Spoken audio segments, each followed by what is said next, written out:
चलिए देखिए, हम लोग इसके पहले अम्ल क्षार और लवण को पहली वीडियो में पढ़ चुके हैं। आज हम इसके आगे पढ़ेंगे, अम्लीय वर्षा के बारे में जानेंगे। अम्लीय वर्षा, जिसे हम इंग्लिश में एसिड रेन के नाम से जानते हैं। ये एसिड रेन क्या होती है? तो वर्षा की जल का, जब वर्षा के जल का पीएच मान 5.6 से कम हो जाता है, जब वर्षा की जल का पीएच मान 5.6 से कम हो जाता है तो वह अम्लीय वर्षा कहलाती है। यानी अगर अम्लीय वर्षा, एसिड रेन की बात करेंगे तो जब भी अम्लीय वर्षा का पीएच मान 5.6 से कम हो जाए उसे ही हम अम्लीय वर्षा के नाम से जानते हैं। अब इसके आगे पढ़ेंगे अम्लीय वर्षा के कुप्रभाव, यानी अम्लीय वर्षा का इफेक्ट क्या होता है उसके बारे में हम लोग जानेंगे। ये देखिए, जब अम्लीय वर्षा का जल नदी में प्रवाहित होता है, जो अम्लीय वर्षा हुई रहती है, अगर उसका जल जब नदी में प्रवाहित होता है तो नदी का जो जल होता है उसका पीएच मान धीरे धीरे कम होने लगता है। उसका पीएच मान कम हो जाएगा तो जो जलीय जीवधारी होते हैं उनकी उत्तरजीविता में कठिनाई होने लगती है, वह आसानी से जीवन व्यतीत नहीं कर पाते हैं। तो ये जो पहला इसका प्रभाव था कि जैसे ही अम्लीय वर्षा का पीएच मान जब नदी में या किसी तालाब में प्रवाहित हो जाता है तो नदी या तालाब का पीएच मान सबसे पहले कम हो जाएगा, और कम होने के बाद इसके बाद जो उसमें जीवधारी रहते हैं उनकी उत्तरजीविता कठिन होना शुरू हो जाती है। इसके बाद आते हैं कि अम्लीय वर्षा के कारण जो संगमरमर से बना ताजमहल हमारा है, जो ताजमहल बना है संगमरमर से, वह धीरे धीरे काला पड़ने लगा है। क्यों काला पड़ता है भाई? इसके लिए एक कैल्शियम कार्बोनेट की वर्षा उपस्थित अम्ल से क्रिया कर लेता है। जो कैल्शियम कार्बोनेट संगमरमर से बना है, संगमरमर पत्थर से, इसमें जो है अम्लीय वर्षा, जो सल्फर डाई ऑक्साइड हो गया या नाइट्रस ऑक्साइड, इसकी बरसात वहां पे होती है, अम्लीय वर्षा की बरसात होती है। और यह संगमरमर से क्रिया करके यह उसको संचारित कर दे रहा है, और आज वही सफेद संगमरमर धीरे धीरे अब हमें काला पड़ना शुरू हो गया है। यह जो है इसके कुछ कुप्रभाव थे अम्लीय वर्षा के। अब इसके बाद आगे बढ़ेंगे और अम्लीय वर्षा के बाद चलते हैं। ये देखिए, दैनिक जीवन में पीएच का महत्व, इसकी पहले वीडियो में हम लोग पीएच के बारे में पढ़ चुके हैं। अब ये जो पीएच का महत्व, पीएच का जो है कि महत्व क्या है हमारे दैनिक जीवन में, ये देखिए, जो शरीर का पीएच परास होता है, हमारे शरीर का भी पीएच परास होता है, वह होता है 7 से लेके 7.8 यानी 7.8 के बीच होता है।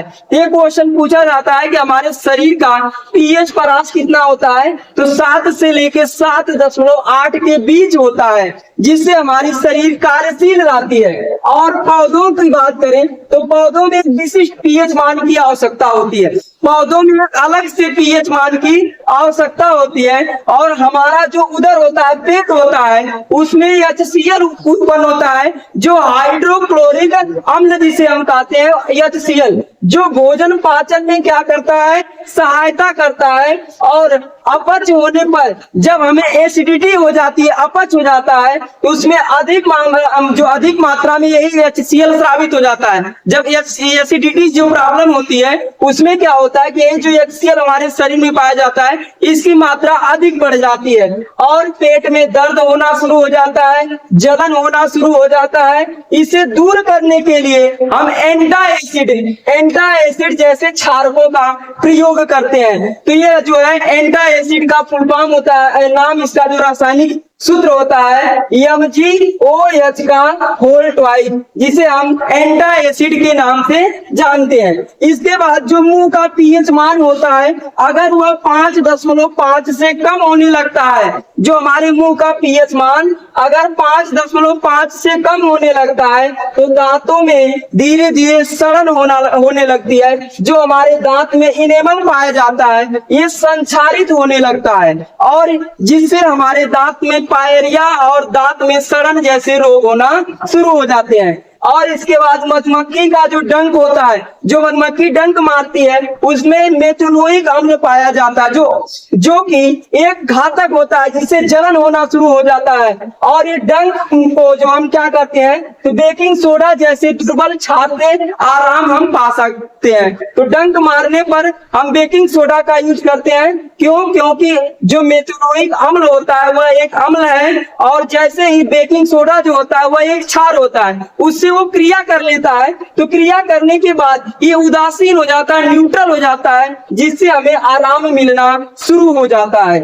इसके बाद आगे पढ़ेंगे हम, और आगे पढ़ते हैं कुछ प्राकृतिक अम्ल के बारे में। तो कुछ प्राकृतिक अम्ल जैसे सिरका है, ये देखिए सिरका में क्या पाया जाता है, तो सिरका में एसिटिक अम्ल पाया जाता है। सिरका में कौन सा अम्ल पाया जाता है? एसिटिक अम्ल। दही हो गया, दही में लैक्टिक अम्ल पाया जाता है। संतरा हो गया, संतरा में हमारा सिट्रिक अम्ल पाया जाता है। नींबू में भी सिट्रिक अम्ल पाया जाता है। इमली में भी टार्टरिक अम्ल पाया जाता है। और जो चींटी का डंक हो गया, मधुमक्खी का डंक हो गया, उसमें मेथनोइक अम्ल पाया जाता है।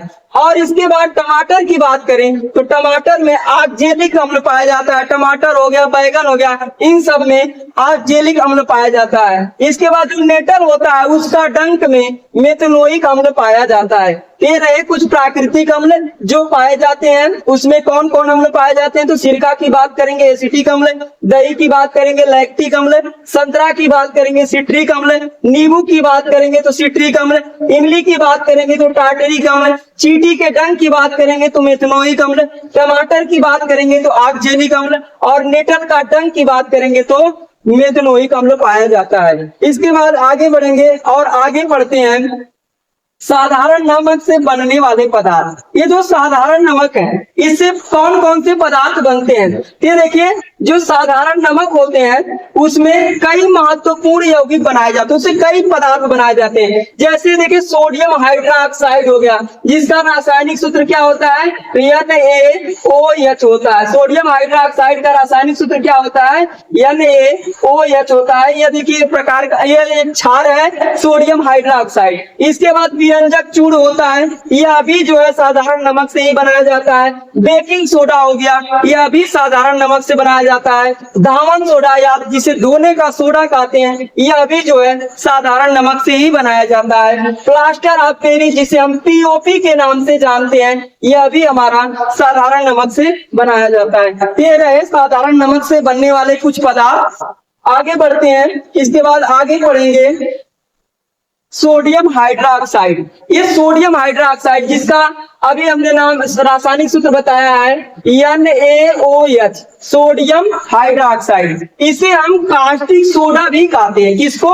तो सोडियम हाइड्रोक्साइड को हम किस नाम से जानते हैं, कास्टिक सोडा के नाम से जानते हैं। इसका सूत्र की बात करें तो NaOH, इसे हम सोडियम हाइड्रोक्साइड कहते हैं। और सोडियम जो बनता कैसे है, ये सोडियम क्लोराइड के जलीय विलयन में जब हम विद्युत धारा को प्रवाहित करते हैं, सोडियम क्लोराइड के जलीय विलयन में विद्युत धारा को प्रवाहित करने के बाद यह जो सोडियम क्लोराइड होता है ये वियोजित हो जाता है, विखंडित हो जाता है, और वियोजित होकर ये सोडियम हाइड्रोक्साइड का निर्माण करता है। इसका निर्माण करता है सोडियम हाइड्रोक्साइड का। और जब सोडियम हाइड्रोक्साइड का निर्माण हो जाता है, इसी को हम क्लोर क्षार प्रक्रिया के नाम से भी जानते हैं, क्लोर क्षार प्रक्रिया। तो इसका निर्माण कैसे होता है, ये देखिए NaCl प्लस इसका जलीय विलयन में हम विद्युत धारा को जब प्रवाहित करेंगे तो सोडियम हाइड्रोक्साइड इसके साथ क्लोरीन गैस और हाइड्रोजन गैस का निर्माण होता है। अब बात करते हैं कि सोडियम हाइड्रोक्साइड का उपयोग कहाँ कहाँ होता है। तो सोडियम हाइड्रोक्साइड का जो उपयोग होता है, पहली बात ये बॉक्साइड के धातु कर्मक के रूप में प्रयोग किया जाता है। किसका? सोडियम हाइड्रोक्साइड का बॉक्साइड के धातु कर्मक के रूप में प्रयोग किया जाता है। दूसरा है पेट्रोलियम के शोधन में भी सोडियम हाइड्रोक्साइड का हम उपयोग करते हैं। तीसरा है कि प्रयोगशाला को अभिकर्मक के रूप में भी सोडियम हाइड्रोक्साइड का प्रयोग किया जाता है। और लास्ट है साबुन हो गया, कागज हो गया, सिल्क उद्योग अर्थात कागज उद्योग या कपड़ा उद्योग में भी हम सोडियम हाइड्रोक्साइड का उपयोग करते हैं। तो ये रहा सोडियम हाइड्रोक्साइड के बारे में, जिसका नाम होता है कास्टिक सोडा, इसे अन्य नाम से जानते हैं, और इसका सूत्र होता है सोडियम हाइड्रोक्साइड। इसके निर्माण की बात करें तो यह जो है सोडियम क्लोराइड के जलीय विलयन में जब हम विद्युत धारा को प्रवाहित करवाते हैं तो प्रवाहित करने के बाद ये जो सोडियम क्लोराइड होता है वियोजित हो जाता है, और वियोजित होकर ये सोडियम हाइड्रोक्साइड का निर्माण करता है। इसी प्रक्रिया को हम क्लोर क्षार प्रक्रिया के भी नाम से जानते हैं। और ये रहा इसका उपयोग बॉक्साइड के धातु कर्म के रूप में, पेट्रोलियम के शोधन के रूप में, प्रयोगशाला के अभिकर्मक के रूप में, साबुन कागज सिल्क उद्योग में भी जो है सोडियम हाइड्रोक्साइड का उपयोग हम करते हैं। इसके बाद आगे पढ़ेंगे और आगे पढ़ते हैं विरंजक चूर्ण के बारे में। विरंजक चूर्ण क्या होता है तो ये देखिए, इसका रासायनिक सूत्र की अगर बात करें तो इसकी रासायनिक सूत्र होता है CaOCl2। क्या होता है CaOCl2, कैल्शियम ऑक्सीक्लोराइड। क्या कहते हैं? Calcium oxychloride.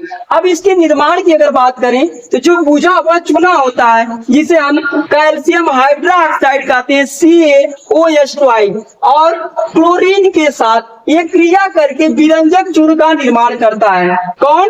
तो बुझा हुआ चूना जो है क्लोरीन के क्रिया से विरंजक चूर्ण का क्या है? निर्माण करता है। यहाँ पे आप इसकी क्रिया देखेंगे, ये देखिए CaOH का होल ट्वाइस और क्लोरीन से जब क्रिया करते हैं तो यह विरंजक चूर्ण का निर्माण होता है, कैल्शियम ऑक्सीक्लोराइड का निर्माण होता है, उसके साथ साथ जल भी बनता है। अब इसके उपयोग की अगर बात करें, इसका उपयोग जो होता है पीने वाले जल के जीवाणु को मुक्त करने और रोगाणु मुक्त करने में भी इसका विरंजक चूर्ण का उपयोग करते हैं। तो पीने वाले जल को जीवाणु मुक्त करने और रोगाणु मुक्त करने में भी इसका उपयोग होता है।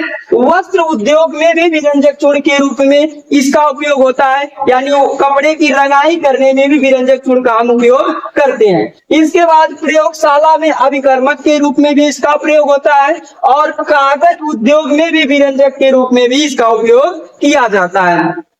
रहा विरंजक चूर्ण के बारे में। विरंजक चूर्ण का रासायनिक सूत्र क्या होता है? CaOCl2, calcium oxychloride. इसका निर्माण की अगर बात करें तो ये बुझा हुआ चूना जो होता है कैल्शियम हाइड्रोक्साइड, वह क्लोरीन गैस से क्रिया करके विरंजक चूर्ण का निर्माण होता है। इसके बाद इसकी उपयोग की बात, अभी हमने कहा कि पीने वाले जल को जीवाणु मुक्त व रोगाणु मुक्त करने में, वस्त्र उद्योग में विरंजक के रूप में, प्रयोगशाला अभिकर्मक के रूप में, कागज उद्योग में विरंजक के रूप में इसका प्रयोग किया जाता है। इसके बाद आगे बढ़ते हैं और आगे पढ़ेंगे बेकिंग सोडा के बारे में। ये बेकिंग सोडा क्या होता है तो देखिए, इसे खाने का सोडा भी हम कहते हैं। इसे क्या कहते हैं? इसे हम खाने के सोडा भी कहते हैं, इसको बेकिंग सोडा को। और इसका रासायनिक सूत्र की बात करें, यह देखिए NaHCO3 होता है। क्या होता है? NaHCO3 होता है। इसे हम सोडियम हाइड्रोजन कार्बोनेट कहते हैं, सोडियम हाइड्रोजन कार्बोनेट। इसका रासायनिक नाम क्या होता है? तो सोडियम हाइड्रोजन कार्बोनेट होता है। इसके निर्माण की बात करें तो देखिए, नमक हो गया और जल हो गया, कार्बन डाइऑक्साइड तथा NH3 से ये क्रिया करके यह NH4Cl तथा सोडियम हाइड्रोजन कार्बोनेट का निर्माण करता है। इससे बेकिंग सोडा बनाया जाता है। इसके उपयोग की अगर बात करेंगे, इसका उपयोग जो है यह स्वादिष्ट खस्ता पकौड़े बनाने में भी बेकिंग सोडा का हम प्रयोग करते हैं। पेट की अम्लता को दूर करने में भी हम बेकिंग सोडा का उपयोग करते हैं, और अग्निशामक यंत्रों में भी हम बेकिंग सोडा का उपयोग करते हैं। सोडा वाटर हो गया, सोडा युक्त शीतल पेय बनाने में भी हम बेकिंग सोडा का प्रयोग करते हैं।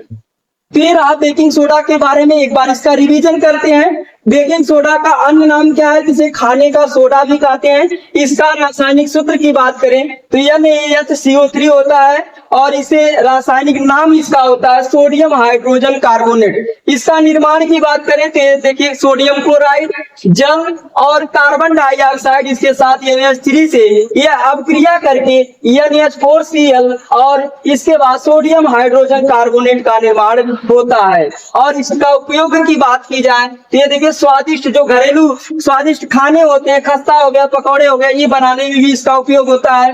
पेट की अम्लता एंटासिड के रूप में भी इसका उपयोग होता है। अग्निशामक यंत्रों में भी इसका उपयोग होता है और सोडा वाटर जैसे हो गया सोडा युक्त शीतल पेय में भी बेकिंग सोडा का हम प्रयोग करते हैं। इसके बाद आगे बढ़ते हैं और आगे पढ़ेंगे दोने का सोडा, जिसे हम धावन सोडा के नाम से भी जानते हैं। इसका अन्य नाम क्या होता है तो धावन सोडा होता है, धावन सोडा।